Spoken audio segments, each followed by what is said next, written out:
Rumble. The immortal Hulk Hogan will be one of 30 men in a Royal Rumble, as will this man, standing by with manager Paul Bear. Let's hear from the Undertaker. Oh, Undertaker, I've been sitting all alone in the darkness of my funeral parlor, thinking about mass burials, all the mass burials down through history. I wish I could have been there, but there's one ahead that I will attend. Oh, yes, 29 bodies, 29 souls, and you, Undertaker, can present them to me one by one. And with each one, you'll get closer and closer to your championship. My sole purpose in this lifeless world is to collect the souls of the unfortunate people that cross me.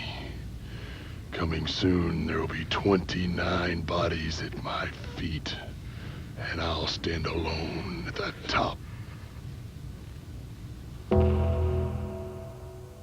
With comments, the scene is set for the first big outing of 1992. You may want to circle January the 19th on your calendar, when 30 of the greatest superstars of the World Wrestling Federation congregate in a competition where it's every man for himself, no allies, only enemies, friend versus friend, foe against foe. However, at this Royal Rumble, it's going to be a little different. Not only will the winner get the green, but the winner will get the gold, the World Wrestling Federation Championship belt. Hi everyone, and welcome to another phenomenal, it's not the right word for the guy anyway, but episode of Trip Around the Multiverse with your host, the booger red guy, Carl Charles, and the undead wizard, CY Chung. And as the Undertaker is being introduced to the WWE Hall of Fame this year, we thought, hey, we'll have a discussion on the man, the myth, the legend, the icon. Well, mainly the gimmick, though. Yeah, the gimmick, not Mark Calloway. Well, yeah. Maybe one of his gimmicks. Well, bits and pieces, Yeah, but more the character rather than the man. Okay, here's the thing, right? Yeah. So, I'm not sure how you separate, but this is how I separate the gimmicks, right? You got the zombie, right? Yeah, first one, zombie. Yeah. Yeah. And then you got, you want to say you want to say that run was from 1990 to 1996? Maybe, yeah, because then you got the Lord of Darkness, so it's like 1996 to 99 or something. Yeah. And I'll call him the Undead Wizard, but really he's the corporate ministry leader? I don't know what they actually called him, but you know when he had the goatee beard? Yeah. And he was like a warlock or whatever it is. Yeah, he was, isn't it? Yeah. And then you had, like yours, well, hold on, was he Booger Red or Big Evil? He was the American Badass first, and then he became Booger Red, then Big Evil. Yeah. Okay. And then he became what? So the final incarnation is the Deadman, what we call him, yeah? But then that kind of changes as well. Because I think they note him down as the hybrid because it's like a mixture of all of them. Yeah. Right. And he kept that one for from 2004 onwards. Well, until his last Wrestlemania, because that was technically the return of the American Badass, yeah? / Mark Calloway, really, in it. Well, / Jason Voorhees as well. But we'll do certain things on that one. But we'll speak about that one when we get there. Yeah. So, Hey, quick question. Do you remember the first time you saw The Undertaker? Let's see. Actually, I do kind of. I believe it was a 1995 Survivor Series match. This is the same match that had the headline of Diesel versus Bret Hart. Yeah. And Undertaker was in that Survivor Series elimination. I just remember him choke slamming Hunter Hearst Helmsley. Yeah. From outside, who was on the apron of the ring, lift him up, choke slam him from the apron to the inside of the ring. And then years later, when they called him this dude Triple H, I was like, wait a minute. Yeah. Yeah. But yeah. But yeah, that's when and then obviously he did that choke slam to Triple H. I think he went down on his knees and his front as well in the process. Yeah. Rolled to the side and then sat up. All right, fair enough. Sure. I guess. Yeah. Yeah. Wow. Forget the pin, right? We'll just roll. We'll just sit up first, then go and then roll, then be on top of the guy for the pin. All right. Sure, I guess, isn't it? Oh. Yeah. Yeah. Well, when's the first time you? But the first time you saw him, I guess, was the zombie as well. Yeah. Yeah, he was a zombie, but I think my earliest memory of him is Survivor Series 1993, or it's WrestleMania 9. All right. So WrestleMania 9. I'm sure you would remember the fight Giant Gonzalez. Yeah, but I have earlier memories of him before that, but it just can't come to my memory at this moment. Okay. So what was the other one? Survivor Series 93. You said, yeah. Yeah. What happened there? I can't remember because I did see when he beat Hogan for the title, but I think I saw that afterwards. So I don't think that's my that was that 91. earliest memory. Yeah, I know. But I do remember. I've always known about the Undertaker because my cousin got me into wrestling. I remember he tombstoned me. That's the only reason why I sort of know who the Undertaker is. Yeah. I shouldn't be saying that on TV. So what? Okay. What do you think was the best gimmick? His best gimmick. Yeah, your best. Like, I know the Undertaker's still the Undertaker, and all throughout it's kind of it's not as if he changed his name from Undertaker to, whatever, right? Yeah. Because there's still always Undertaker, even though sometimes Undertaker didn't make sense for the American Badass because there's no But what do you think is the best? Your preference of the best gimmick? My preference, the best Undertaker gimmick is the Lord of Darkness / when he became the leader of the Ministry of Darkness. Right. Okay. So I'm gonna say they're two different gimmicks to me, though. That's the thing. Yeah, they are. Yeah. So you're naming both gimmicks. Yeah, because I liked his all the demony sort of stuff and saying he's the Lord of Darkness and let. No. That's fine. That's the 1996, right? That's when he actually had a full beard. Yeah, I get that. Yeah, but when he just became like the corporate ministry leader, where he was just chatting so much crap, you're like, I loved it. Yeah, but that's what I'm saying. It was the same as what's that guy from Thanos' Ebony Maw. Yeah, where he's just chatting so much rubbish. Yeah, you're like, you're a troll. You're just trolling. You're just getting people infuriated by your words of nonsense, but at the same time. It was great. Yeah. It made no sense, but being like, I think I was like 11 at the time, it was awesome to me. But this is the one where he was talking about. Okay, I think he was injured during some of this as well. So this is the time where he was talking about he took Big Show into the middle of the desert. Oh no, that's later on. Okay. Yeah, when him and Big Show afterwards became Team Armageddon or something like that, and won their tag team titles, and then lost them without no one ever knowing. Yeah, that was a weird. So during this point where he was talking about how he's going to train the Big Show to be a killer. Yeah. Edge, yeah, and he says, "I took him to the desert. We rode there to the desert, and then I made sure his fuel ran out when it reached a certain point. And I said, you stay here. I mean, I drove up and basically told him to survive on his own. Yeah. And then they're like, Big Show, Undertaker waited at the location, and Big Show was coming back there after however X many days of being in the desert with the bike around his shoulder, like, lugging it back as well. I'm like, rightio. Yeah. It made no sense. Yeah. But as a kid, I was like, yeah, that's cool. Yeah. When you don't think about it too much. Yeah, when you don't think about it, it's like, oh, yeah, it's cool. Logically, he probably died, and that motorbike is really heavy and all that other stuff. Yeah. Makes sense. Essentially, Undertaker, you tried to murder a man. Yeah, basically, yeah. And you left him for dead. But then again, this isn't the first time, because when he hung the big boss man, and he resurrected him the next day. Yeah, another weird sort of thing they did there. Yeah, I have to say my preference is I like the Lord of Darkness and also the Deadman, the 2004 version, the hybrid version, only because I think once he stopped dropping the zombie gimmick, even though it's a good gimmick, he didn't sell much with it, and you could only go so far, making everyone like no selling everything from everyone. Yeah, because that makes him look like he's limited as well. Yeah. So when he became, I want to say, more human, it just kind of made him a bit more flexible. Yeah. Yes, I would agree. And then people could beat him without him, supernatural abilities, something like that. Because I think way back when he was the zombie, only Mankind could tussle with didn't him. really lose much, did he? Yeah, and the only reason Mankind would win, because obviously there's interference, but other things like he's got a high pain tolerance and do some crazy stuff, and you're like, oh yeah, he loves the pain and stuff and stuff like that, and it's just like, whoa, you know? Sure, I guess. Yeah. Yeah. But yeah, I don't think it just as a zombie he did not have to sell much, and then you're like, I don't know how much it was because he's so good that he could tailor himself down, or whether he does not have much ability and therefore has to can cover it with this gimmick, you know?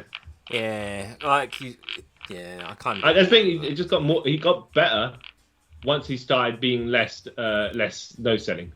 Yeah. When he became the American badass, No, the Lord of Darkness still. But even then, he kind of didn't lose much either. It was like always sort of protected or whatever. So. Yeah. But to be fair, his whole career he's sort of been protected and stuff. Well, the thing is, he's been up a tier for good reason, by the way, for his ability. He's always been up a tier. Did you ever watch the one like the era where Mabel did the leg drop on the Undertaker and fractures orbital bone or whatever? Yeah, and then he had to wear the Phantom of the Opera mask. Yeah. That was good. That gave him an even more like a sinister vibe. Yeah, because isn't that the same year where they did that? But isn't that the same year where they did Taker versus Taker at SummerSlam? And Okay, yes. Okay, right. And then he wear the mask then? No, I don't think he did. So, like you're saying, right? By the way, there are some wrestling is silly. Okay. Yeah. It's the best. And sometimes, every couple of years, they decide to do the same things over again just to repackage. Okay. Undertaker, 1990, yeah? And then they decide to have a fake Undertaker, 1994, yeah? And then because they couldn't, obviously, they were like, oh, you know what? Let's have more fake Undertaker. In fact, when this fake Undertaker's gone, 3 years later, let's put Kane. Yeah. We're like, oh, jeez. Yeah. But anyway. Kane. But yeah. Yeah, but I mean, at least Kane was a whole separate character. Why happened to the fake Undertaker, you know? The Underfakers, they call him. Yeah. But yeah, right. So I think it was Royal Rumble 94, if I remember correctly, where it was Yokozuna and Undertaker in a casket match. And they made that super big, extra fat casket for Yokozuna, right? Yeah. And then when I'm not sure if it was a chokeslam or whatever, but when he finished Yokozuna, about to roll him in, all the heels about 11 heels came out. Yeah, beat the crap out of him. Yeah. And then they pushed the casket to the front, the entrance ramp, I think, somewhere. Yeah. And did they set it on fire this time? No. I think they did, and then the Undertaker ascended to space on the Titantron. Yeah, exactly. Which rumor says it was actually Marty Jannetty. You know what? On top of the Titantron. Yeah. Okay, so you're on the Titantron, he's ascended to space, and then you got an Undertaker on top of the Titantron going into space or something like that, right? Yeah, and that was Mike Jannetty underneath the makeup or something like that. Just who can tell from that distance, you know? Yeah. But yeah. Oh wow. yeah. So then they did the where is the Undertaker storyline? I remember this storyline so much. This is it's so dumb because first of all you're telling me this guy left the mortal realm, yeah? Yeah. It's the best way of putting it. Yeah. And then you're like, yeah. I think this is around. So that was in January. This is around August of the same year. Yeah. As they're heading into SummerSlam. Yeah. And they're like, oh yeah. I saw the Undertaker. He bought a hot dog from me, man. Yeah. Oh yeah, the Undertaker. Yeah. I saw him around here. There. It's like, okay, you're telling me this immortal zombie-like being, right, from the undead, is sitting around buying hot dogs. Yeah. Can you just say you saw him in, walking into a swamp somewhere or something like that, you know? Yeah, maybe. At least that's like, okay, we will keep in vibe with the character. Yeah, but no. I thought I saw Yeti, man. But no, it's not. It might be the Undertaker. Okay, fine. Undertaker walking around in the slowness of the Himalayas. I can kind of buy that. Yeah, kind of.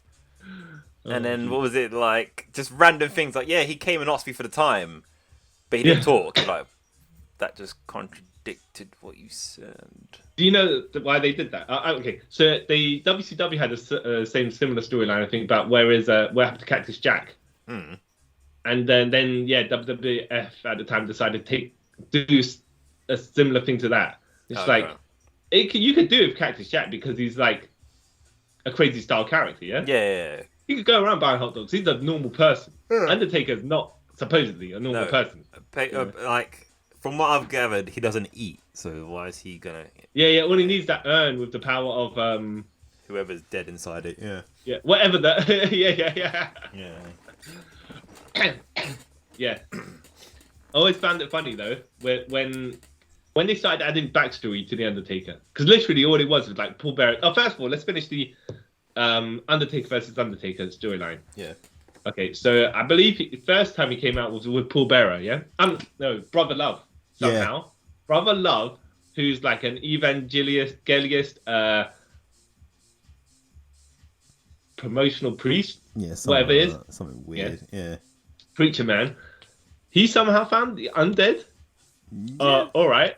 I'm not sure exactly how did you... I mean, let me say, if you pretend the gimmick characters from Death Valley, if you had a devil gimmick or something like that, right? You know, something like I'm supernatural from the whatever, right? But you're saying you're from God, by the way, Brother Love. Yeah. Yeah. It's just like, wait a minute. So are you saying God sent you a demonic being to terrorize the WWF? Well, if you want to go into, like, dig deep into that rabbit hole, maybe he's not really, like, into God. He's maybe into Satan. That's how. Yes. You know what I mean? That explains why he paints his face so red. Yeah. And then he lies all the time. Yeah. Yeah. Okay. But yeah, so then somehow Paul Bearer took it over. I mean, I don't know how they transitioned from Brother Love to Paul Bearer, but I just think Paul Bearer started coming out of the Undertaker, right? So, if I remember correctly, I could be wrong. Yeah. Brother Love gave Undertaker to Ted DiBiase. Yeah. And then Ted DiBiase sold him to Paul Bearer, something like that. Then Okay. that kind of that's kind of like retcon later on, because apparently he's known Paul Bearer his whole life. Yeah, we'll get to that later. We'll get to that later.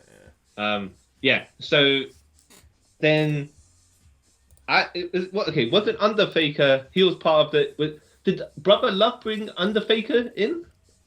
No, Ted DiBiase. All right. And then basically, okay, so they set up for SummerSlam where you didn't know if the actual Undertaker was going to make an appearance or not, because the fake Undertaker's been beating up people for like a couple of months now, right? Yeah. They just build him up to have him beat up, lose much. the actual Undertaker. Anyways. Yeah. So money. Fake Undertaker comes out, right? Oh no, it was Paul Bearer, right? So what they did was Ted DiBiase's with his Undertaker, and he's like talking about how this is the real deal, blah blah blah blah blah blah, right? Yeah. And then you got Paul Bearer kind of looking around, you know, when you got a shy little kid who doesn't know what's going on, but he's like peeking around the corner, right? And then he brings the urn. He tries to lure the Undertaker to the urn to see if he's the real deal, yeah? Yeah. And then what Ted DiBiase goes, like, you know, the power of the urn, Paul Bearer lifts it up. It's all super dramatic, okay? Yeah. Ted DiBiase goes into his own pockets, pulls out the power of the green, the money, and the Undertaker then walks toward the fake Undertaker walks towards it, and the Paul Bearer's like, "He's not real. He's a fake Undertaker. He's not real. He's not him." And then then you have the Undertaker then they have the Undertaker versus Undertaker match at SummerSlam '94. What did you watch this match? Not at the time. I watched it like years later. Yeah, so have you seen it recently? I've seen it, recently. All right, now I have not seen this recently, but from what I remember, it's not that great. No, it's terrible. Oh, okay. What I do remember is Undertaker punching Undertaker, and then Undertaker no selling Undertaker, and then Undertaker. Okay, I'm gonna call him Undertaker now. Yeah. Basically, he punched Undertaker enough, Undertaker no sells it, and then he looks at Ted DiBiase and he stomps the ground like a petulant kid. Yeah. I'm like, all right, whatever. It's. I mean, you're not missing anything for us. Exactly. But as you were saying about the Paul Bearer backstory, no, see, the the Undertaker character has committed a lot of crimes. Yeah, he should be on like death row for multiple things that he's done. So first of all, somehow, I'm not going to say is that if we gimmick align everything else from the history they give us, he was a normal kid at the beginning, right? Yeah. With his brother, Yep. whose family owned a mortuary. Yep. Yeah. And Paul Bearer was one of the morticians there. Yeah. And Paul Bearer had an affair with the mother. Yep. That's Who Paul then, Kane. yeah, that's when Yeah. you get Kane. Undertaker, depending if he's heel or face, burnt the mortuary down as an accident or on purpose. Yeah, And he depends what flip-flops they want. accordingly. Yeah.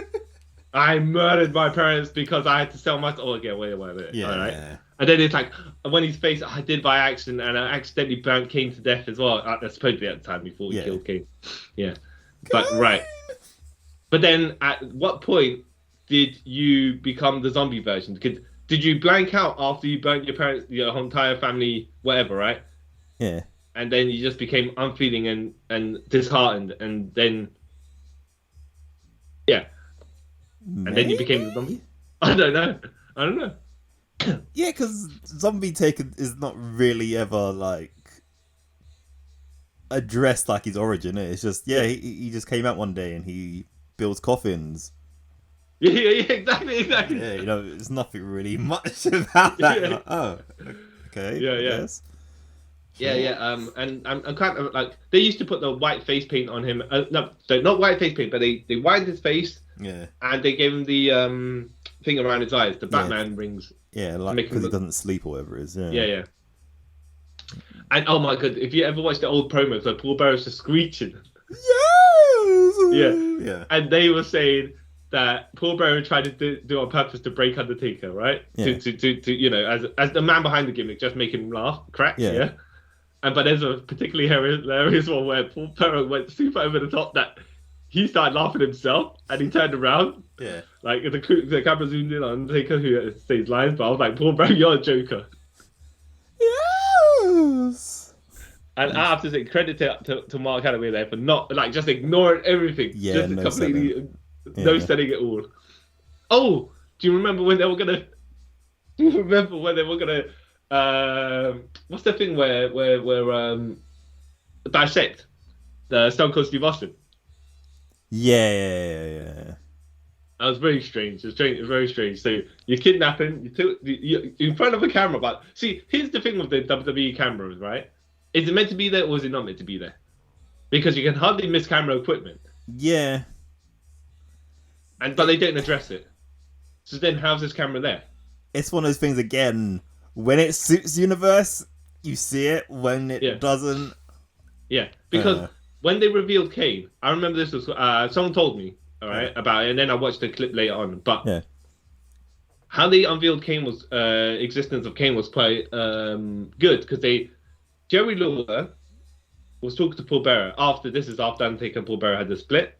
Yeah, and it's when Paul Bearer came back with ginger hair rather than the black hair and the beard, the little tash, isn't it? Yeah. And then, boy, do I have a scoop for you, Jerry Lawler. In fact, I tell you what, you come to meet me at X location, and we'll talk about it. I'll tell you, right?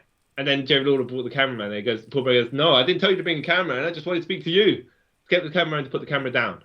So he puts it down and he just forgets to switch off. And then you hear everything that Paul Bearer is saying to Jerry Lawler about the Kane being alive and stuff like that. It's like, okay, fair enough. You worked into revealing relevant plot lines within the universe, relevant for the audience to hear accidentally. Yeah. But nowadays you just pretend the camera isn't there unless it's. But then when you can't promote, see, if an interview is there, the camera exists. Yeah. If an interview is not there, it doesn't exist. Yeah. Whatever. Yeah, that's wrestling. But so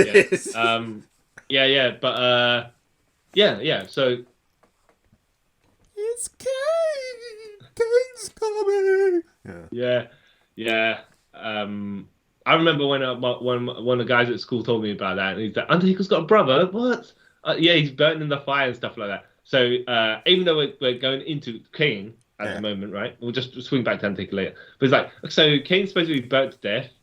I mean, burnt to a crisp or whatever, right? Yeah. So he had a full-on bodysuit, fair enough. But then he started showing his arm, and it's not burnt. And then he started showing more skin, and you're like, right. You know what? You know about that though. I'm not gonna lie. There's points where I literally just forgot. I thought, okay, maybe his face is just burnt. Yeah. Which I was okay with. Oh, by the way, did you watch the? So okay, I have to say I like the build to the Undertaker versus Kane match at WrestleMania 14. That's the one, yeah. I like the. I know how. Okay, I liked Vader when he was in WCW, where he was like a monster, right? Yeah. But it basically built Vader's reputation to only build up Kane. Mm-hmm. It's like you used one guy's credibility to get another guy over. Fair enough, but it's just like you didn't have any plans for Vader afterwards. You just made him look like a chump. Yeah. Anyways, so Undertaker versus Kane at WrestleMania 14. Undertaker took about 3 tombstones to put Kane down, and on the second tombstone, Kane put his own hand up for the pin. Yeah. That's quite funny. But so then they had the rematch at Backlash, right? Inferno match. Yeah. And I'm not sure if you remember. At the time, obviously, I don't remember. But remember. when you watched it recently, yeah. I mean, when I watched it a couple of days ago, so you're supposed to set your opponent on the fire to win the match, and it's like Undertaker wearing like a top, yeah, with clips or something, but you got exposed arms, yeah. Yeah. So unless some part of your costume is going to get on fire, you know, I mean, Kane's completely covered up, so it's just like. Yeah, I think know who's winning this. Yeah, exactly. But it was actually quite smart how what they did was, I think Undertaker, Kane, well, they're both on the top turnbuckle or and I think he booted the Kane off. Yeah, and Kane fell out. But every time you get near the ring ropes, the fire goes up. Yeah. So Kane's like, "F this, man! I ain't going back into that fire." Yeah. Right.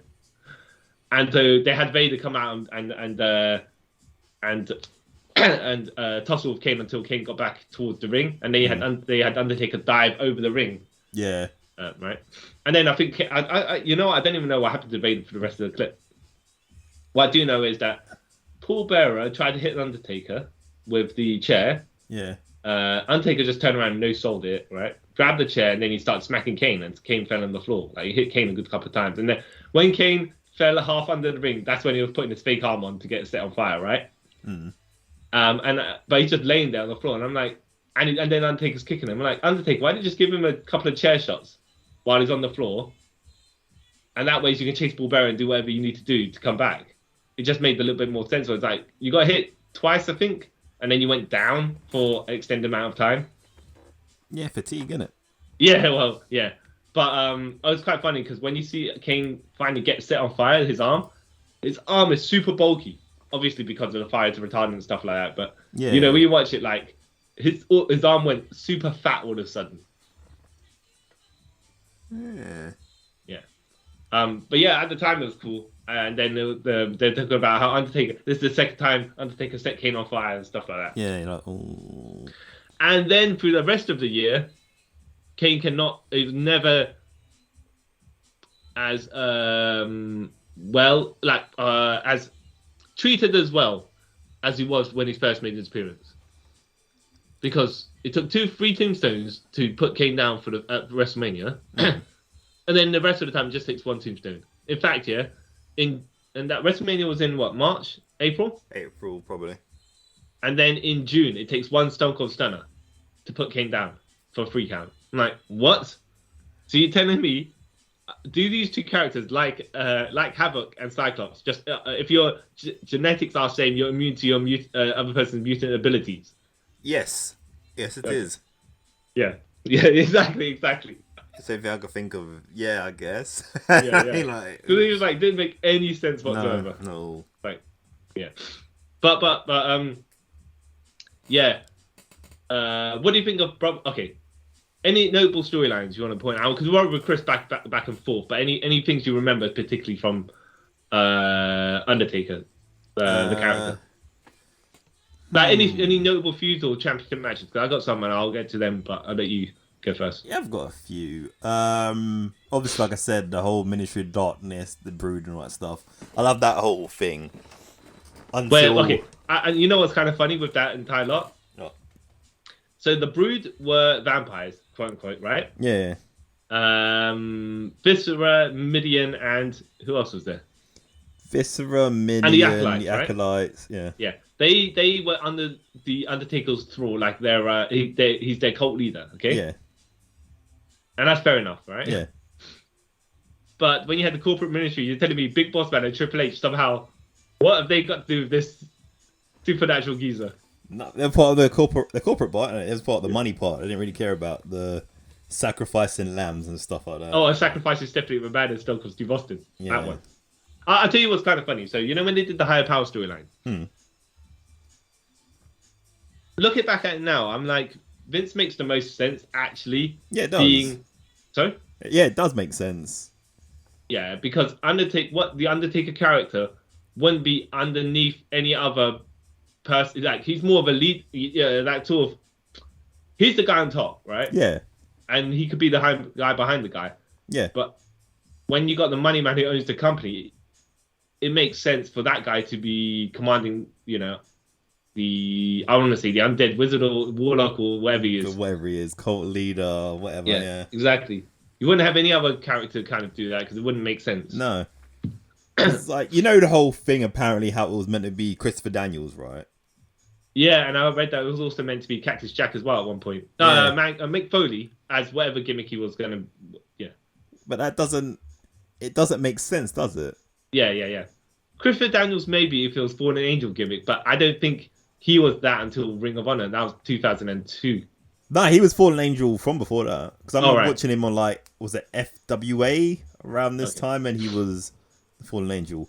But yeah, I don't think that would have been... It wouldn't make no weird. sense. Because, who are you? Yeah, exactly. I mean, and you're a foot shorter than this guy. Yeah. Why is he going to listen to you? Yeah. Yeah, it makes no sense. Yeah. I think there was another storyline as well where Fallen Angel Christopher Daniels was meant to be... I think it was meant to be the man behind Vampiro that was attacking Sting. Okay. And also they were like, nah. But again, that makes no sense. Yeah. But yeah, that was one of my favourites. When the first time with the Brother Destruction, I liked all that.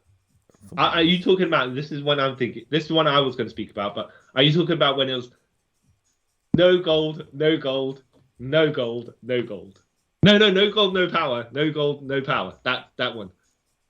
Wait, what? Which one was that? So there was a backlash. There was a promo for Backlash, right? Yeah. The 2-man power trip versus the Brothers of Destruction. Okay, yeah. And Triple H and Austin. Triple H had the Intercontinental title. Austin had the World title. Yeah. Brothers of Destruction had the tag titles, isn't it? Yeah. So when they were no gold, when they with the K, right? Yeah. No power, and then because it's belts versus belts is no gold because if you don't lose all the gold, right, you got no power, right? Yeah. So I was like, oh, that's actually quite smart what they did, And but then with a match like that, I was like, oh, you know what? I wonder who's taking the pinfall. Yeah, Kane's in it.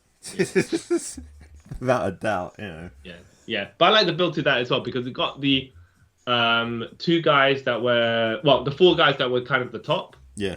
At the time, I can't remember the Rock was. Maybe it was off filming or something. I think this might have been when he was filming Scorpion King because this is before the invasion, isn't it? So yeah. And speaking about that as well, Brothers of Destruction, there was a cool match. There was a cool segment. I think is it Royal Rumble 2001? Yeah, I think it was where Kane was in the ring for 50 minutes, just knocking people out all over 11 the place. people, something like that. Yeah, the record. Yeah. So, where he should have won, actually, to be honest. They booked him so strong. I'm thinking he should have won that. I don't know. No, as in, it wouldn't have made sense long term, right, for them to get to WrestleMania. But if he won that particular Rumble, it would have made sense. It just wouldn't have. But then I couldn't see him going to WrestleMania to win the title. Like, I know. Yeah, I get you. They was just like, oh, we got a short-term plan to make Kane look good, and then that's it. Whatever. Yeah. But anyways, that was one where the Brothers of Destruction were in the ring. Yeah. And I think The Rock was put through a table on the outside, and Stone Cold was coming in as well. And you're like, oh, these 4 guys are just going to face off at the Rumble. Yes. except that obviously Triple H would ambush Stone Cold. Yeah, so you know what? I would have liked to have seen that in a tag match. Undertaker, Kane, and versus Rock and Steve Austin. But we know Kane's taking the pin, of course. Yeah, of course. Who else would? Yeah. Did you ever watch any of the Mankind versus Undertaker matches? Yeah. Well, we're not okay. Not the Hell in the Cell, right? Because that's the boiler room brawl.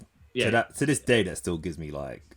What, the boiler room brawl? Yeah, because that was very, very violent for something of that time. Yeah. But this is where Paul Bearer then turned on the Undertaker by hitting him in the head with the urn. Yeah. And that's when he started forming his stable of monsters, isn't it? Who, Paul Bearer? Yeah. That's when I think that's when Vader became part of his thing as well, wasn't it? Oh yeah. And then later on Kane, and then Kane. Then Kane sacrificed Mick Foley. Yeah, I remember all that. Yeah. All right. So, were you a fan of the American Badass gimmick? Yeah, man, that was the best. All right. He had now Limp I have to say, Bizkit. sorry. He came out to Kid Rock and Limp Bizkit. I have to say, I wasn't a super fan of the American Badass when I first saw it, because it's like this guy's supernatural setup gimmick and stuff like that. Yeah. And now he's a biker. You know right? what? Actually, no. Get your thought through it out, and I'll say my bit. Oh no, that was it. I was ending there. Because like at this point, he was doing it, the whole so-called supernatural thing for like 9 years at this point. So it was like, yeah, it's kind of stale. So when he came out as American Badass, I was like, oh, that's cool. That's completely different than him just being zombie, maybe. Well, yeah, okay. What was it? It was too much of a complete switch for me. Yeah, it feels a gradual one where he took a stopgap between it and then became a biker. Yeah, okay. Well, to be fair, he was gone for months, so it's not like one day he was Undertaker and then like the next week he was American Badass. Okay, true. But to be fair as well, American Badass did have good matches, and what do you think of the powerbomb? Yeah, man, last ride was awesome. I loved it. Yeah, I like that he switched it out, because I think the elevated powerbomb works better for the American Badass. Yeah. But only that he doesn't wreck his knees doing the tombstones every night. Yeah. Last ride. Yeah. Yeah, and then he gives him a secondary finisher. Yeah. Even though you got chokeslam, a powerbomb, and a tombstone. Yeah.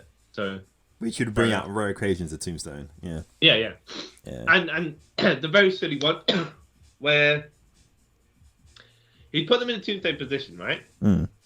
And then what he'd do is he'd let go of them to do the double thumbs down. I'm like, so are they floating on your body? Because I know they gripped around your waist, right? Yeah. But if you're doing the double thumbs down, how do you know they'd be holding on? As in, in character. Yeah. You're like, all right, whatever. Maybe he squeezed his knees really tight so their head was stuck around. I don't know. Yeah, exactly. I just realised that now. I just think that was cool, but now it's just stupid. Yeah. Oh, gosh. Yeah. But it's all, look, it's all... Okay, so he came in... What did you think of his... when he transitioned, I want to say, back to a face, when he had the match with Jeff Hardy, was really, right? Well, I'm trying to remember how he became the heel. Oh yeah, you're right. He was good American Badass, and then I think he cut his hair. Oh no, that's what happened. No, wait, no. I'll tell you how he became a heel. All right, he was in that feud with Ric Flair. Yeah, but was he heel? Wasn't he heel before that? No. So what happened was, if I remember correctly, but you can correct me, he came in as face, and then Vince McMahon was doing the Kiss My Ass Club. Mm. And then he tried to get Jim Ross to kiss his ass. And then Undertaker comes out, and you think Undertaker's obviously going to come out to try and stop it, right? Because Vince, you're making a fool of yourself. You need to get yourself under control. Yeah, to wheel it in. Yeah. Except that's not what he does do. He says to Jim Ross, everyone kisses Vince's ass, right? Yeah. You don't want to kiss his ass. And do you think you're better than me? Yep, you're right. Yeah. And then he goes and beats up Jim Ross, and then shoves Jim Ross's face into Vince's ass. Yeah. And Vince supersetting it, of course. Yeah. And then. Yep, as you're saying that, I was actually just reading on Wikipedia. Yeah, that's exactly what happened. Yeah. Yeah. And I was like, right, okay, fair enough. Think you're better than me? Yeah. Yeah. And then he went to feud with Ric Flair by beating up Ric Flair's son, which I thought was quite hilarious. Because I think Ric Flair had part of control of the company. Yeah, Ric Flair. I think he was either that or he was. No, the draft was later on. Yeah, you're right. Yeah. And he basically was like, "Oh, so you have control of the company, but you don't want to fight me, right? Because the board of directors won't let Ric Flair have a match unless he gives up his share of the company." Yeah. So Undertaker does his best to beat up David Flair. It was kind of funny as well because he's beating up David Flair's training wrestling or whatever. I'm not sure exactly what it was. Yeah, right? he was at the old school performance center. Yeah. Yeah. So Undertaker beats him up, drags him into the shower, and you're like, right? I don't know where this is going. Yeah, it's like this is taking a dark turn. yeah. But what he does is he's like slapping, he's like just pouring water over David Flair and stuff like that. And then he sits in the corner with David Flair's like limp self. Yeah. And he's like, yeah, see your boy. I was like, oh, okay, like it went really bad. Yeah. And doesn't he like get David Flair's blood and pours on his face, like wipes on his face, something like that? You're like something like that, but it was not as bad as what we thought it might be going. Yeah. So I'm glad I didn't take that dark turn. Oh yeah. But then how they transition him back? I mean, okay. Is this before or after he won the hardcore title? Because he won the hardcore title straight after he became a heel from RVD. Yeah. And then he won the world title because didn't he like nearly kill Undertaker as well, something like that? Undertaker nearly killed himself. No, not Undertaker. Sorry, Hogan. Because I know he won the undisputed title off of Hogan. Yeah. And then where Hogan obviously couldn't jump with the choke slam. Yeah. And then he fought Jeff Hardy in that ladder match. Yeah. Yeah. Which you know what? Now watch it. Like it's the last 5 minutes is where most of the drama is because the first I can't remember exactly how long it is, but the first half is Jeff Hardy just getting the first thirds of it is Jeff Hardy getting beaten up. Yeah, it's getting thrown around, and beaten up. Yeah. And then the last 5 minutes is where he makes his comeback, which is great build. Yeah, it's great build. Yeah. And then that's when he slowly starts becoming a good guy. Yeah, because he respects Jeff Hardy for putting up such a fight. Yeah. And then, if I remember correctly,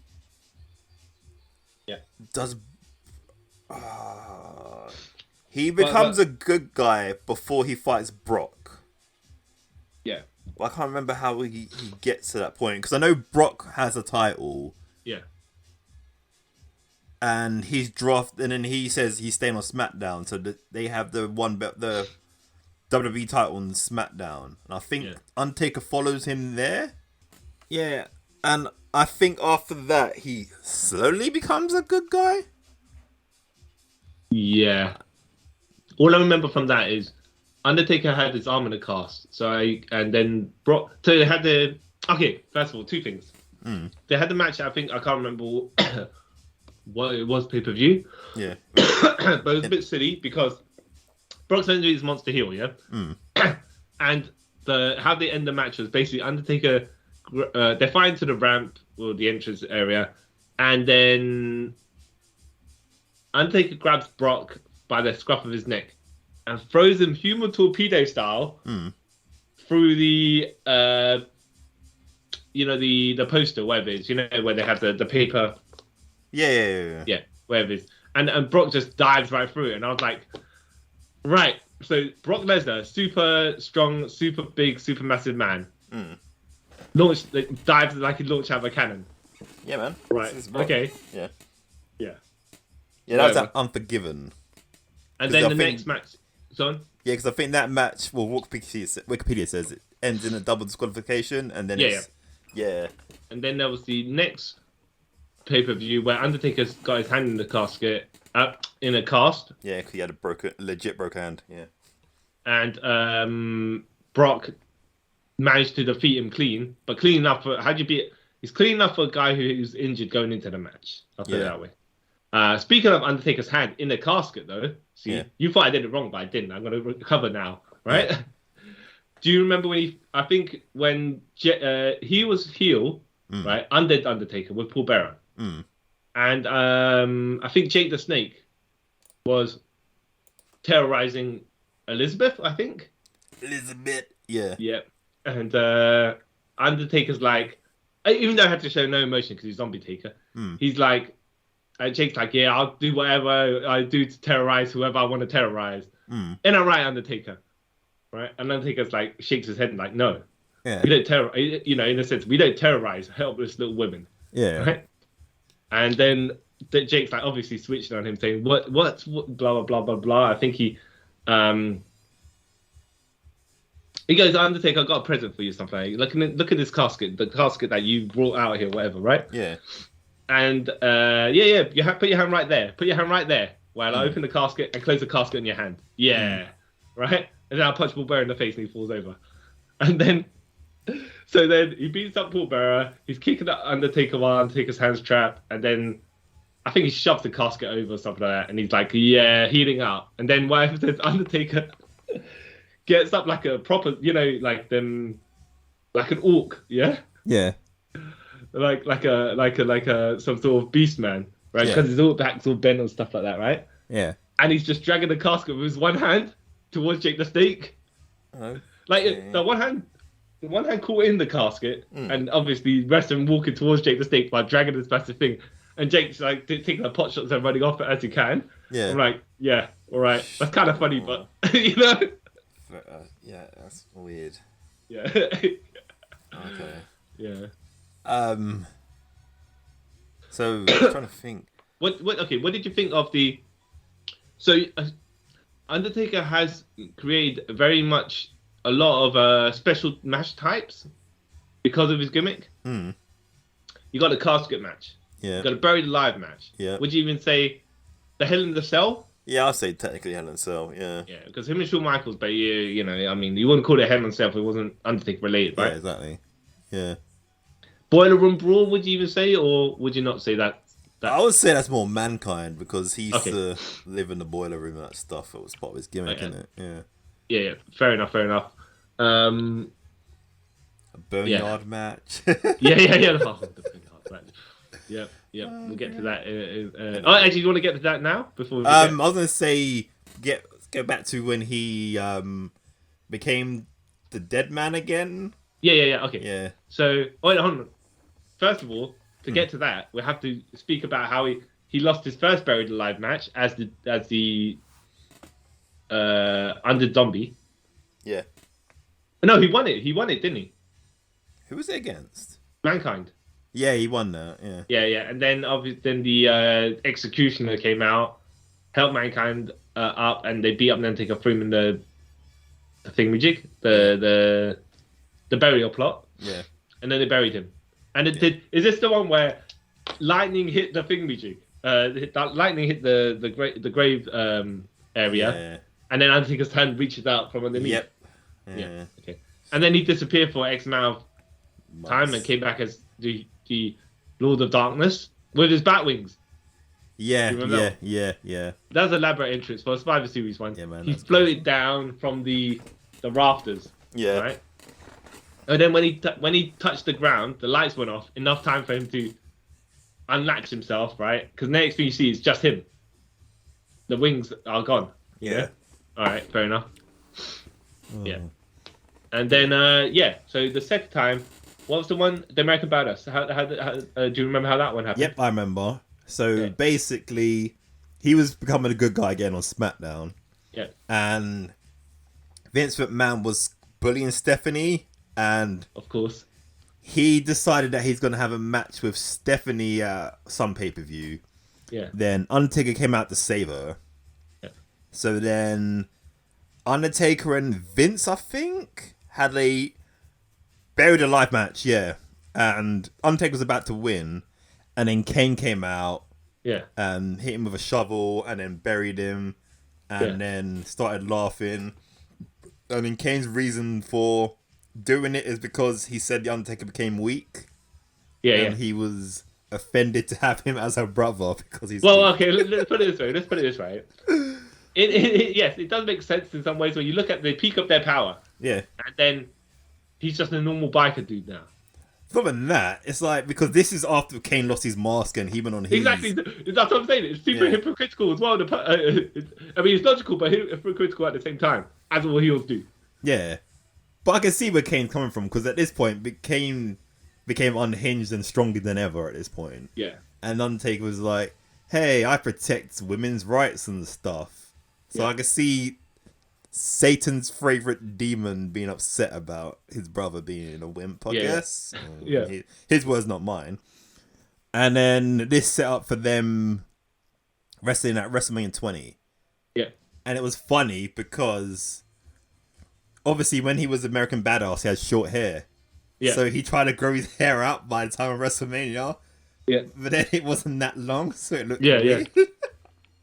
Yeah. So I remember watching this with Sam and Tim, and this is the last time Sam watched wrestling this WrestleMania, because WrestleMania 20 was kind of dreadful. Then he became the Deadman, really, isn't it? Yeah, but half American Badass, half Deadman hybrid thing. Yeah, and I have to say I like this because he wasn't strictly a brawler. And he wasn't strictly a power wrestler, but would you ever say he was a power wrestler? He wasn't even always a power wrestler. I think it was more of a big man wrestler. A big guy, yeah. But not strictly power based big guy. No, because he didn't really do like power based moves. Like he didn't do like stuff the Big Show done, like power wise. Yeah.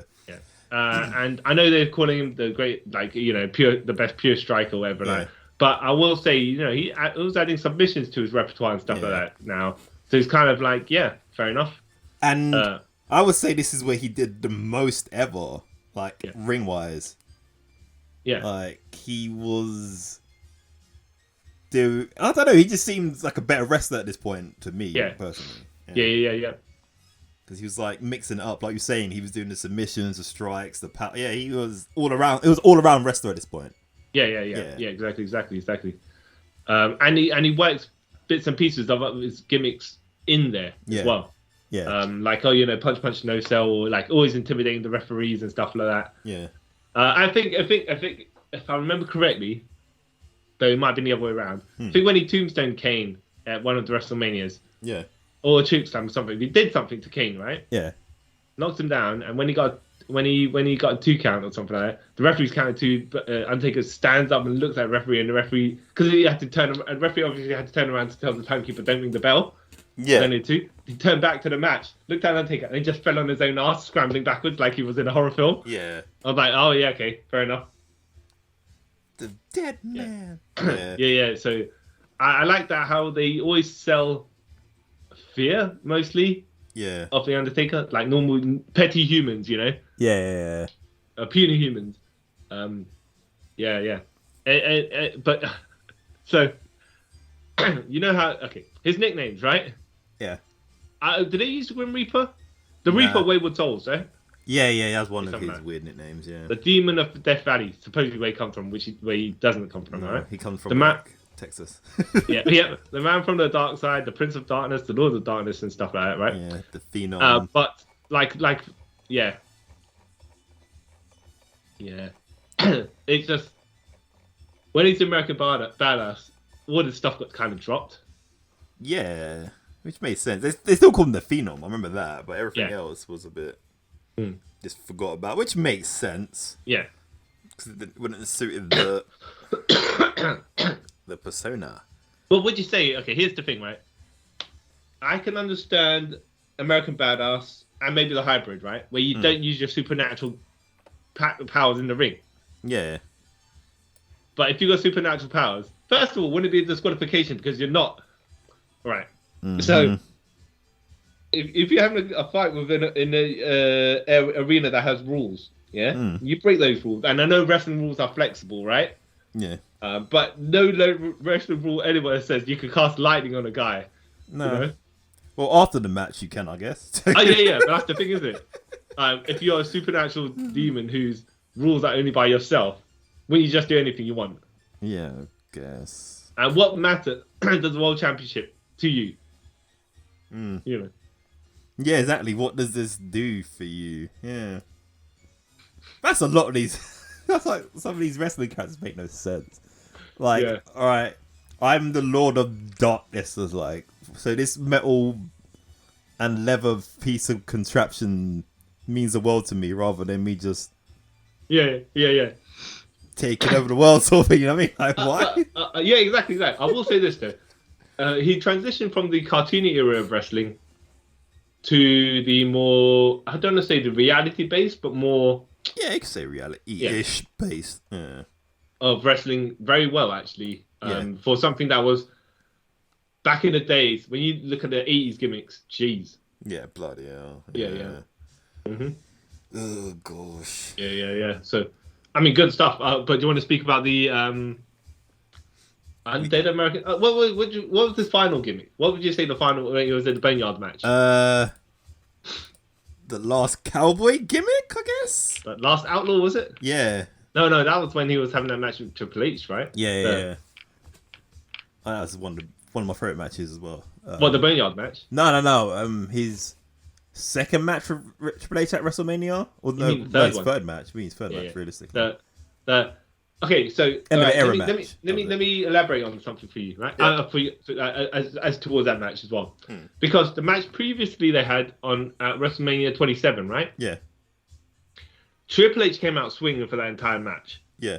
And I think Undertaker put him away with a guillotine choke or something like that. Yeah. But Triple H was dominating 90% of that match, or very a lot of the match. It made Triple H look good. Yeah. It made Undertaker look good because he kind of squeaked out the win. Yeah. Yeah. So, it didn't make Undertaker look bad at all. I'm just saying it. They made Triple H look really good.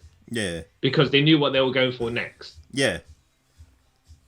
Because Undertaker had to go out on the stretch, and then Triple H cut a promo where he get all his heat back by saying, see, I'm still standing in this ring. Where are you? Yeah, you little bitch. Yeah. yeah, exactly. And then they had the last Outlaw match, which was the Hell in the Cell at WrestleMania 28. Yeah. Where, end of an era match. Yeah. Yeah. Undertaker. Okay, I think in the previous match there was a tombstone and a pedigree, and one kicked out. Both of them kicked out of each, right? So at this point, when the first finisher got hit, it was going to be a kick out. Yeah.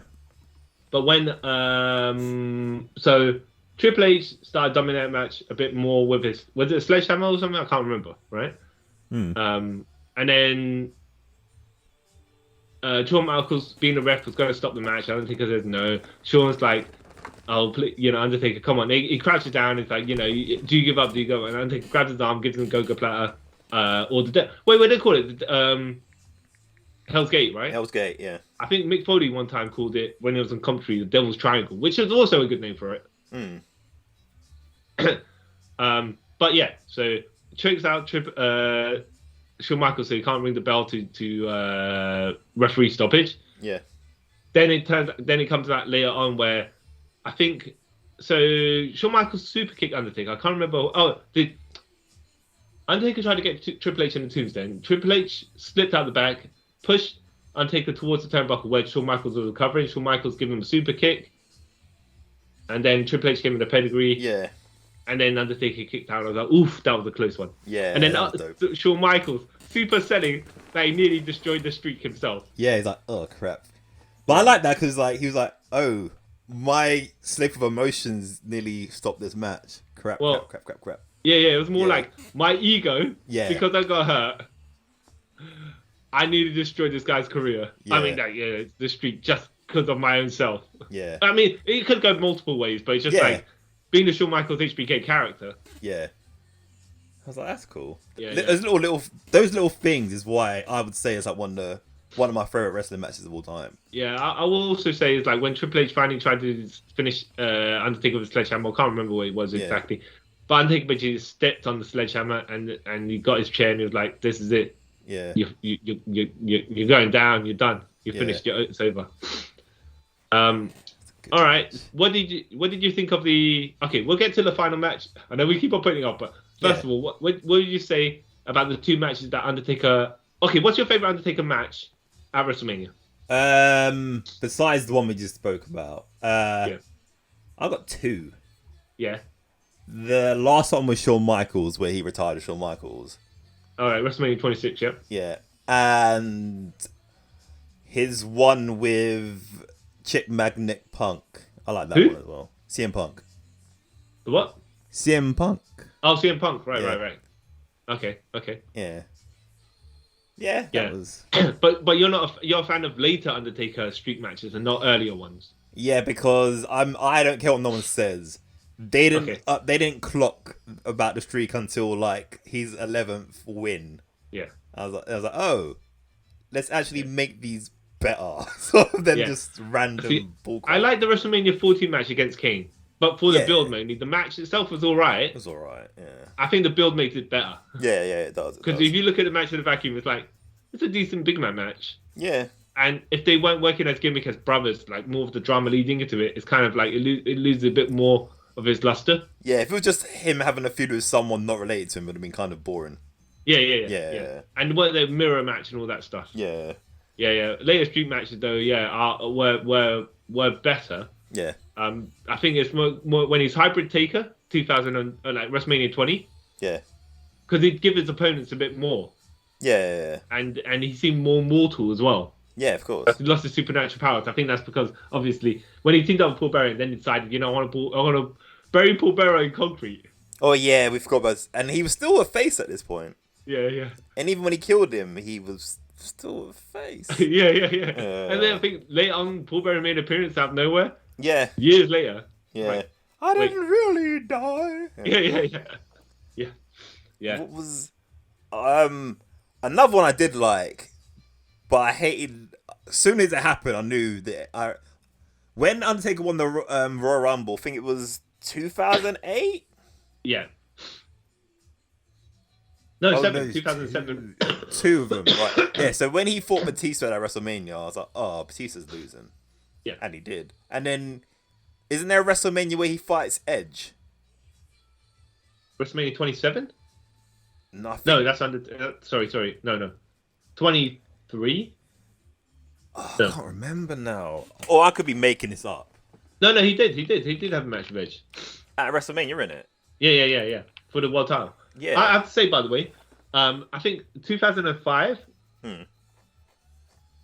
Yeah, so WrestleMania 21 was when he had a match with Batista, which was surprisingly good, by the way. Yeah, but I was only sad because I knew Batista was going to lose. Yeah.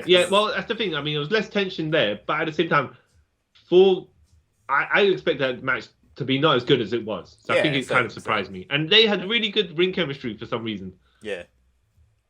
But yeah, I think WrestleMania 23 is the one he maybe had that match 24. with. Well, how were you split between that? Again, I was like, Edge is going to lose. Yeah. And this is when I was like prime Edge fan as well. So I was like, Edge is going to lose. And he did. Yeah. Like, at this point, I still believe Undertaker didn't need to be champion. Yeah. Because his character doesn't need it. And then when he is champion, his reigns are never that great, are they? So, what was sort of the point? Yeah. But whatever, I guess. Yeah.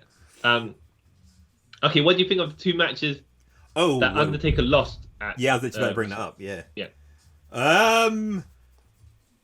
It's gonna sound. I'm pretty one the minority in this. When the streak got broken, I was happy. Okay. Because I remember watching it at my friend's house, and I remember I just got up like yes to get very excited, and then I saw. Yeah, and I just saw the crowd all the opposite, like, oh no, this has happened. I was like, oh, okay. Yeah. But I enjoyed it because I knew where it sort of was leading. It was like, okay, this puts Brock on the next level of being like Murder Man sort of thing. So I was happy with it, and like the streak had to end eventually, and it kind of made sense for it to be Brock, as Taker's never actually beaten Brock, so it made sense. And also, then it led to Suplex City with how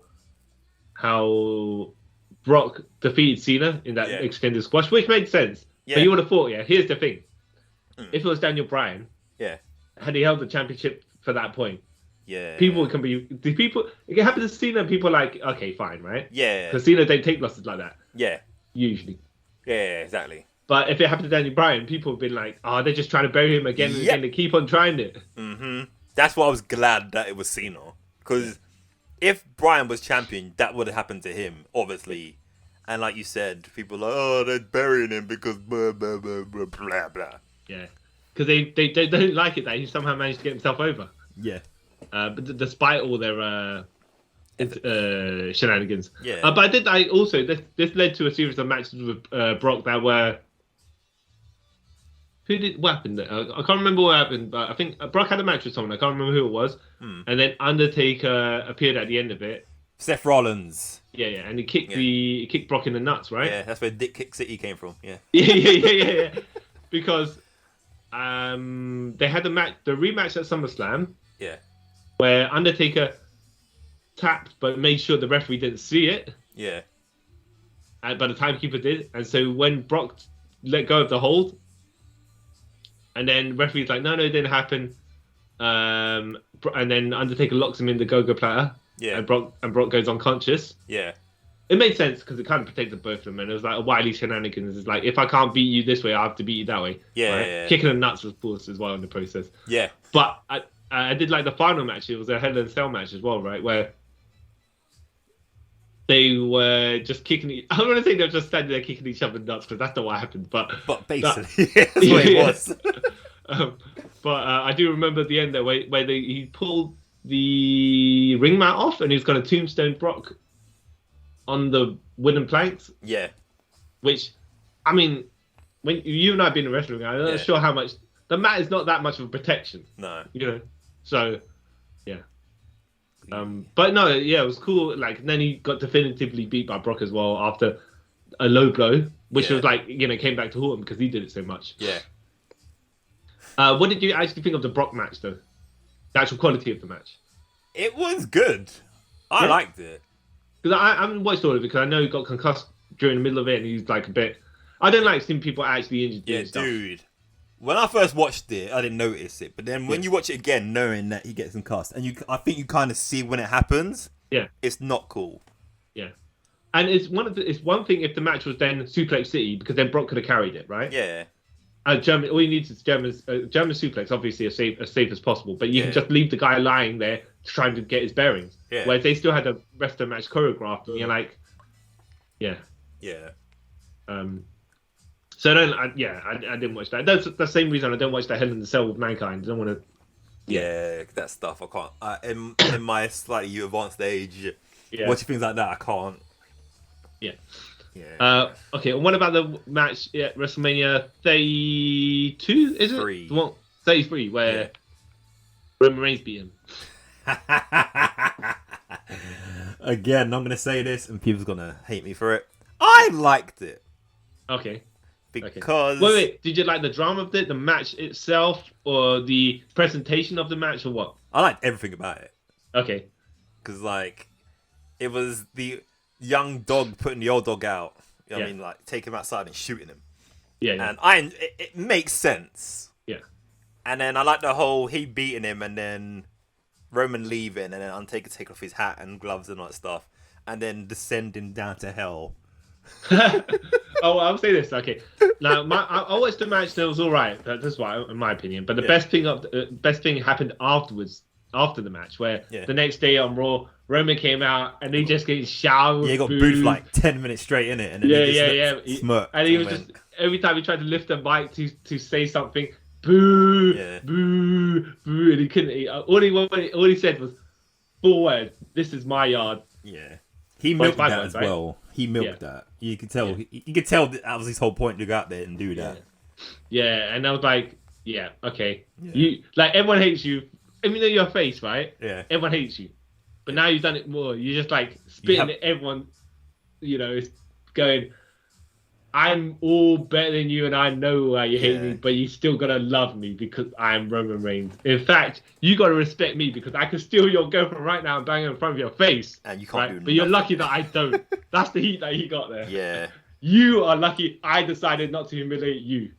It was the best, man. Yeah. It's my yard now. Dun, dun, Yeah.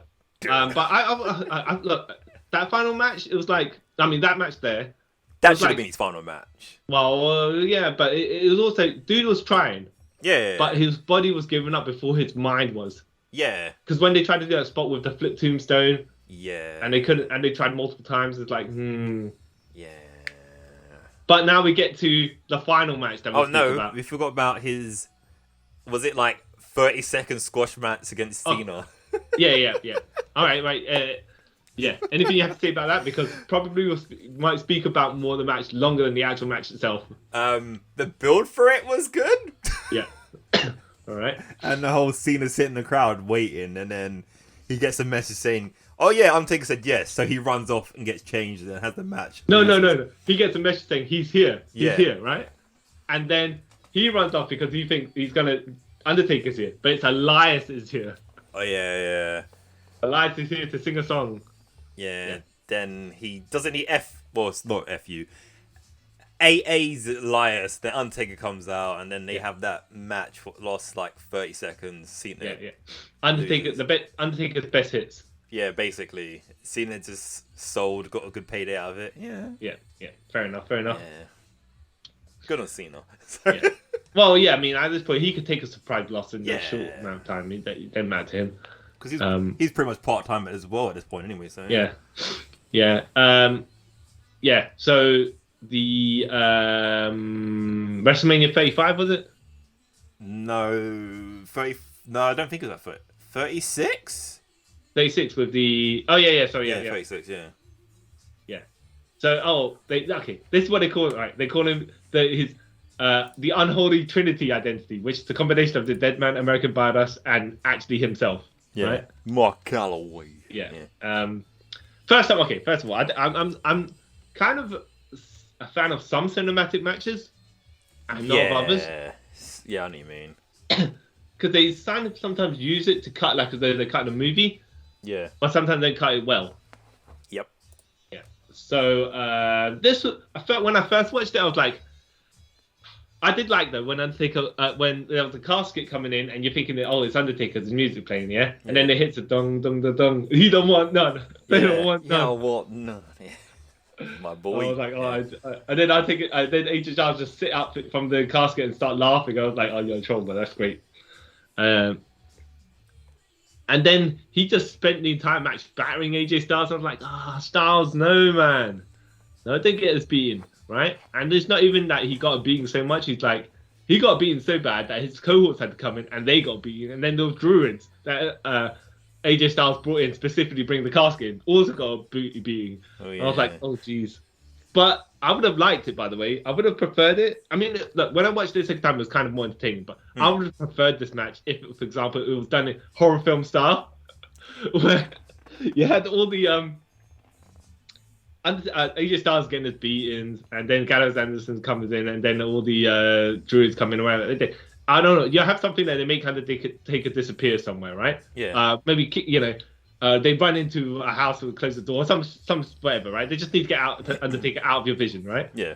And then the lights flicker on and off and stuff like that. And then one by one, everyone's disappearing, like they're getting dragged out into the darkness by the Batman, or being slaughtered by Jason or something like that. Until Gallows and Anderson are the only ones left, and then they're searching around, and one by one they get taken down. They try to fight, but they can't. And then Styles is left by himself. Where are you? Where are you?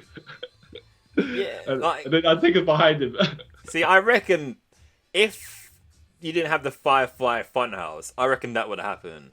Well, the thing is, I would have been fine if they went full on 80s cheese with this match. Nah, I wouldn't be able to, man. Because as we know, that was hopefully Undertaker's last match. If they went that way with him, you kind of. Oh no! What I mean is like Batman / Jason Voorhees style, I don't know, because of the build, how they sort of build it, like how they built the Undertaker towards this match. I don't think you could have done that with him. Okay, fair enough. Like fair enough.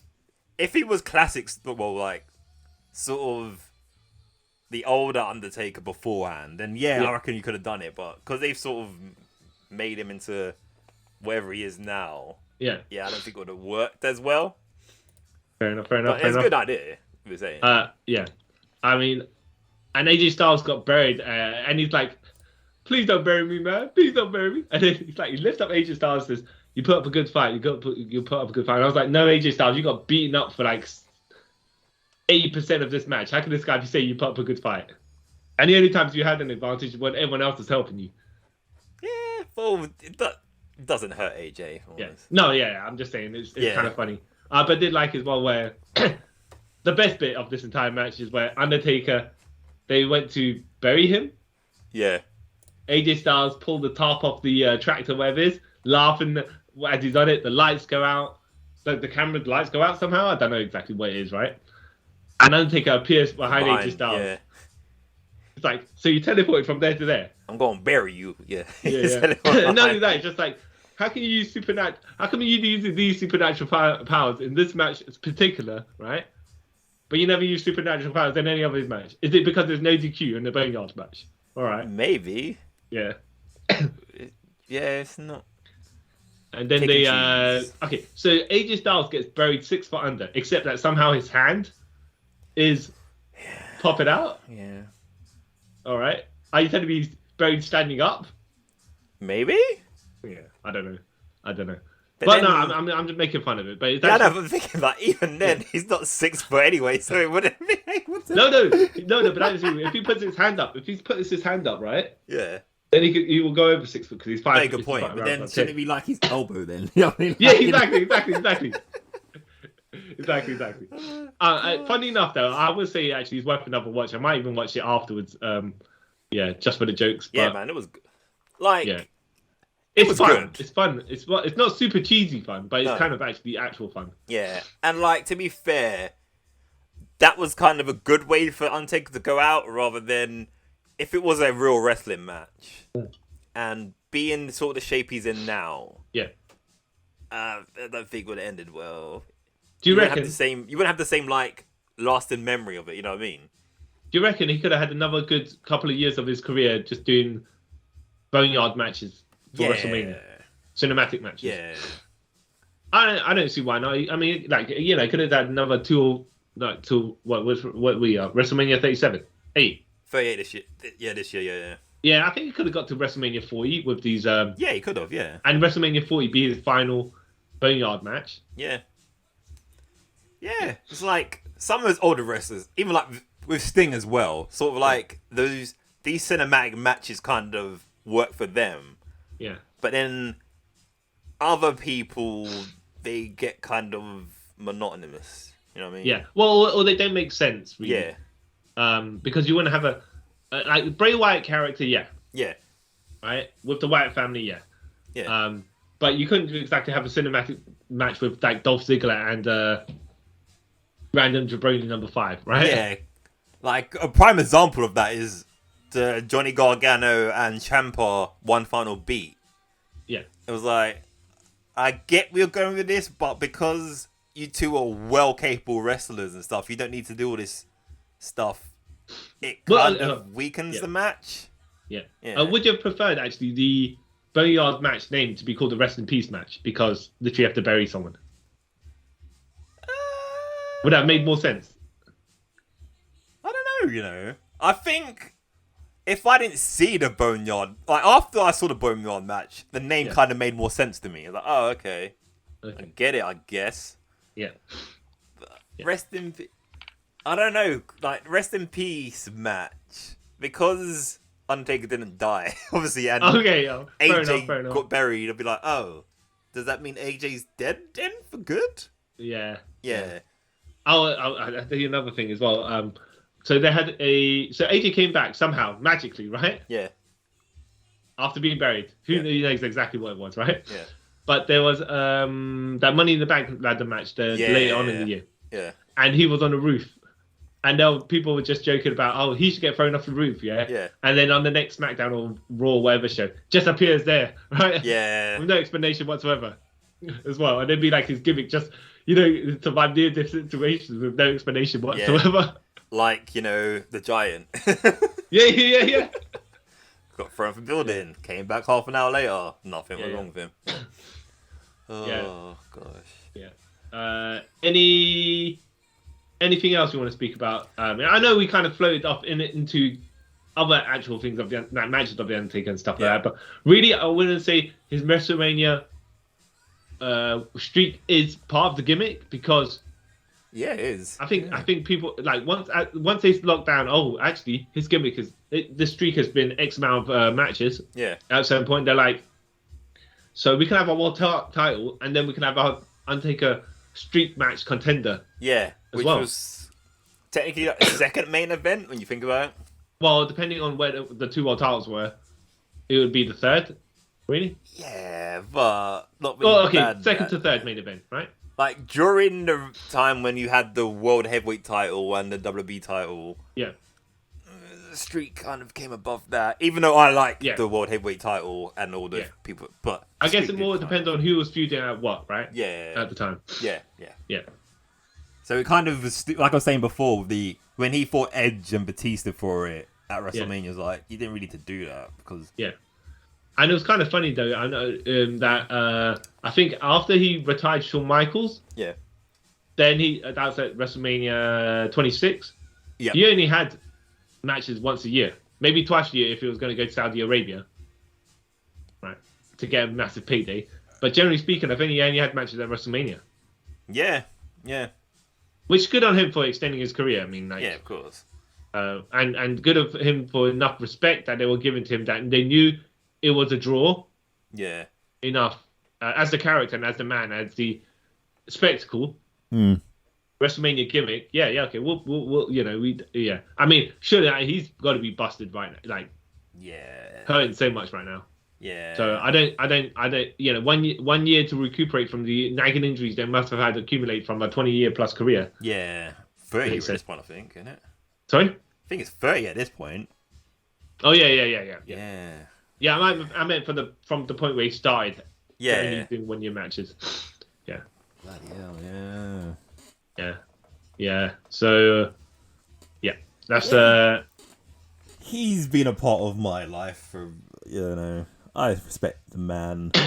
It's weird. It's gonna be weird, but you don't have you're like when the people you know from way back when when you first know characters or actors or whatever, and you're like, oh man, he's not gonna be around anymore. It's just weird. Yeah, and the kind of other weird thing about it is they have like no other like promotion and things built a character like this ever since. So yeah. Oh, okay. Let me ask as you point out. Right. Would you think the Undertaker, if Undertaker original gimmick got introduced now, or 10 years ago, or at what point would you have said it probably wouldn't have worked anymore? The mid-90s. Being 99 or 97, or would you say just like 2000 probably would have been? I would say just if they try to introduce Undertaker's gimmick like during the Attitude Era, I don't think it would have worked. Yeah. So I think they'd have went too far with it. Yeah. Instead of being like kind of subtle how it was at first, and then built upon. So when he transitioned, around the I think when he went into the Lord of Darkness, was a good change. Because it kind of changed with the Attitude Era. If they introduced his character as the Lord of Darkness straight away, it would have died at the end of the Attitude Era. You know what I mean? All right. Like when they tried to do another Undertaker. Remember Mordecai? Was his name Mordecai? The reverse Undertaker. Yeah, and look how that went. Yeah, fair enough. Yeah, so I think because of the years of built upon, it worked. If you try to bring it in now, just be like, ugh. Yeah. What do you think?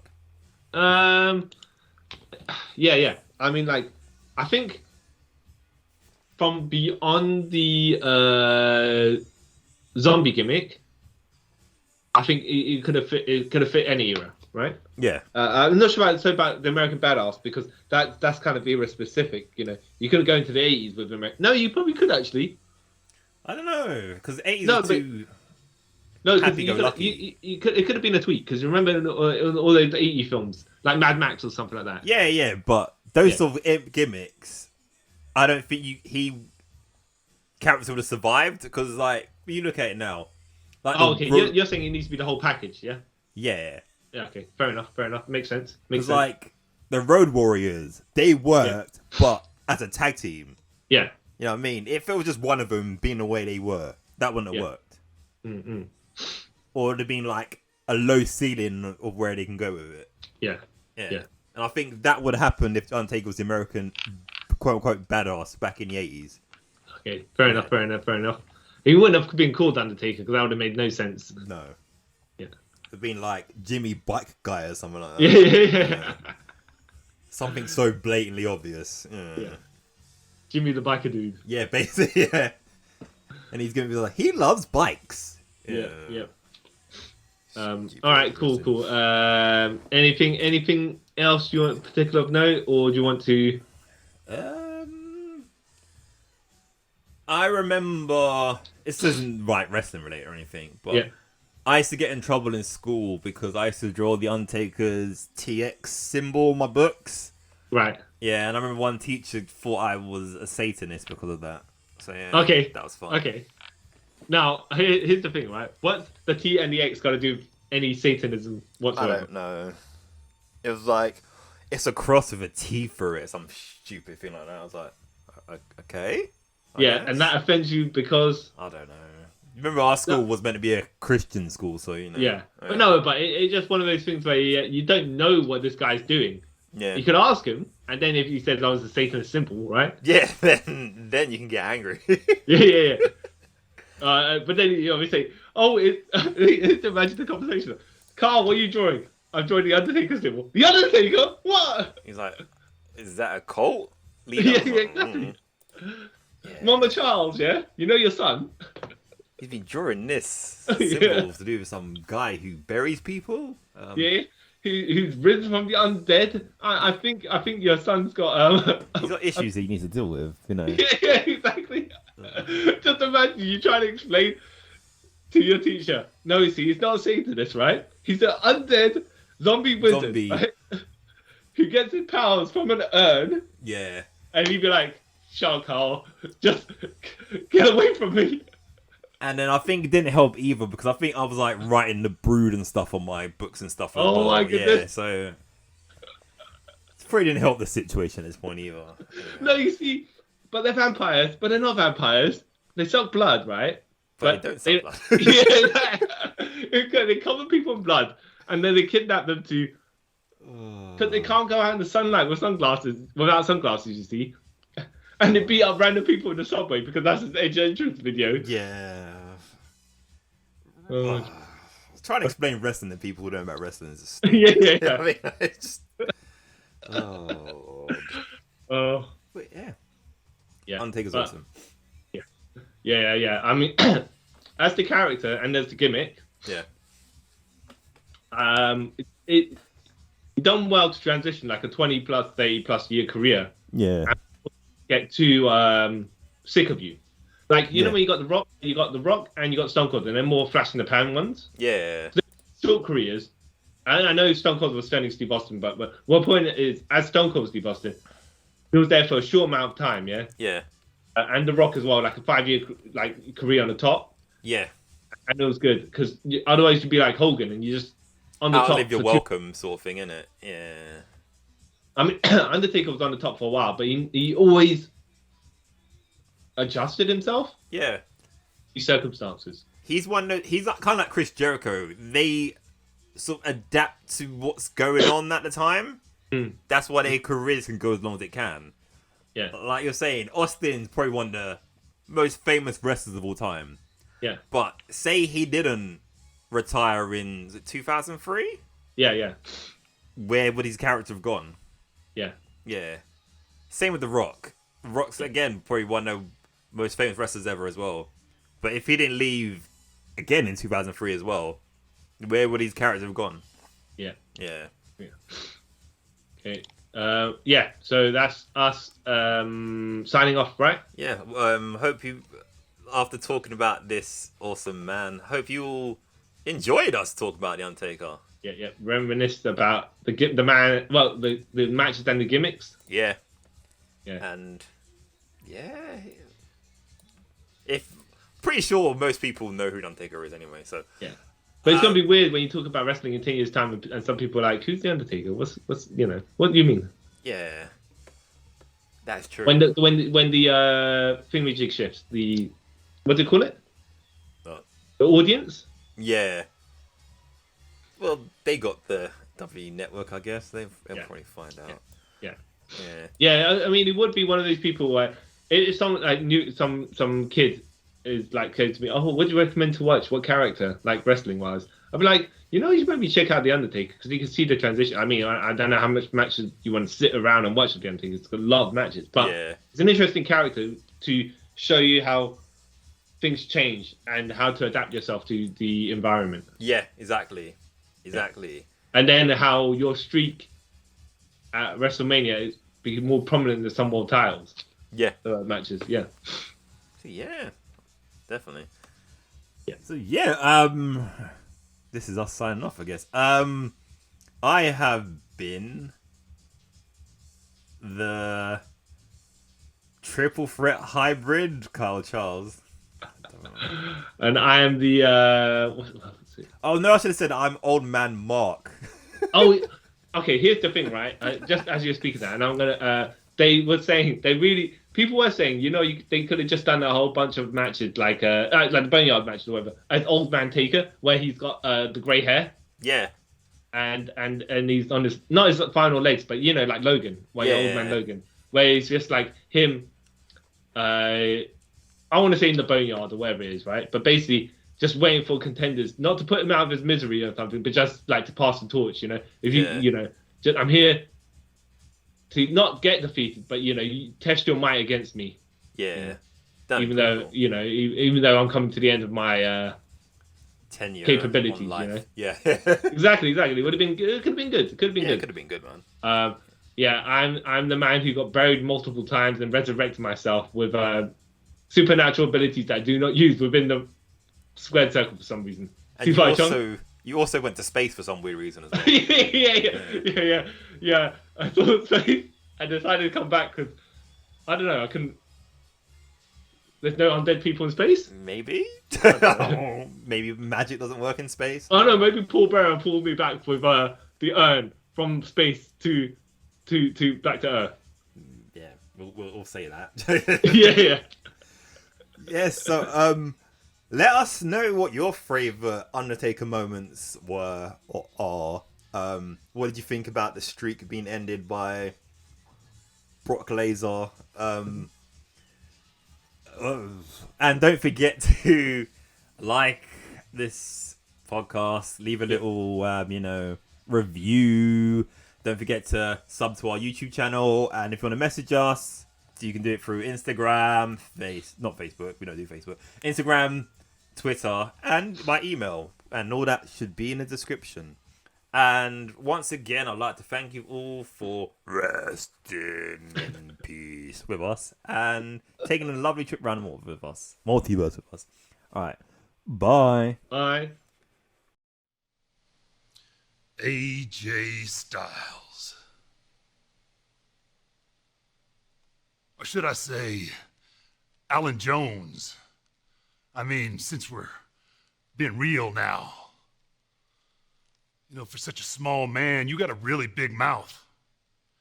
And I don't know if you have a big set or you're just really that stupid. Either way, your mouth's writing checks your ass can't cash. I'm sure you thought by dropping some pipe bombs, you'd get under my skin. Son, I've heard a lot worse from far better than you. Although I must admit, there are some truths to what you've been saying. You said maybe 10, 15 years ago, you probably wouldn't want to try me. You're damn right you wouldn't want to. You were content being a big fish in a little pond because you knew back then you didn't have what it takes to hang with The Undertaker, Stone Cold, The Rock, Shawn Michaels, Triple H, Kurt Angle, Mick Foley, Eddie Guerrero, Booker T, Edge, the very best this business had to offer. The phenomenal one, my ass. You waited till they were all gone. Except for me. Now, I'll be the first to admit, I've got far more matches behind me than I do in front of me. But Alan, you stepped in something now there's no coming back from. Your foolish pride is making really bad decisions for you. All the things you said about me, I get it. I do, it's just business. Where you crossed the line, though, was the first time you mentioned her. I think your pride is playing games with you again. I think you're mad because she does the Faith Breaker, AKA the Styles Clash, better than you do. She got it over. No matter the reason, you're going to pay the ultimate price for disrespecting her. My wife, Michelle McCool. And you're going to pay that price in a boneyard. Remember, that was your idea. You want to be relevant at the Showcase of Immortals, Wrestlemania. And who better to make that happen than The Undertaker? Try me. I'll make you famous. And I hope you bring those two ass clowns, Gallows and Anderson, with you. All three of you can feel the wrath of the unholy trinity I'm bringing with me. Just know you will feel the pain. You will get hurt. And you will suffer. And most importantly, you will rest in